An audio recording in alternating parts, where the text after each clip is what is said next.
ప్రార్థన నీ జీవితాన్ని మారుస్తుంది. ప్రార్థన నీ ఔన్నత్యాన్ని తెలియజేస్తుంది. ప్రార్థన నీ నడవడికని, నీ మాట తీరు, నీ ప్రవర్తన అంతటిని కూడా తెలియజేస్తుంది.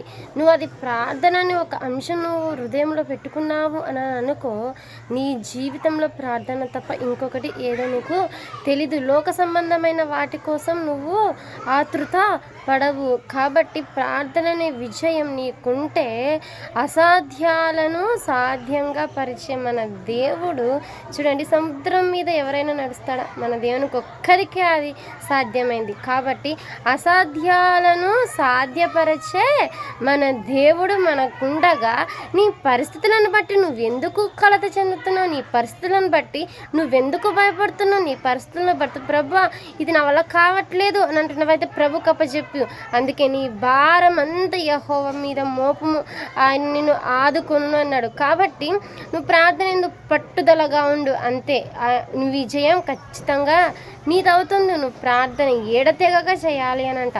కాబట్టి ఏదైనా కానీ నీకు తోచని సమస్యలు ఏదైనా అటు తోచని ఇటు తోచని స్థితిలో నువ్వు ఉన్నట్లయితే ప్రార్థన అనే అంశం మీద నువ్వు ప్రార్థించు, దయాన్ని లేవు, ప్రభు పాదాలు పట్టుకో, ప్రభువునే విడవకు పట్టుదలగా. ప్రభు నాకు ఈ సమస్య ఉంది, ఎటు తోచని స్థితిలో నేనున్నాను, నా వల్ల కావడం లేదు, ఈ పరిస్థితి నన్ను కృంగదీస్తుంది, ఈ పరిస్థితి నన్ను ఎటు తోచకుండా చేస్తుంది, దయచేసి నన్ను జ్ఞాపకం చేసుకో తండ్రి. నువ్వు లేకపోతే ఇంకెవరు నన్ను జ్ఞాపకం చేసుకునలేరు దేవా.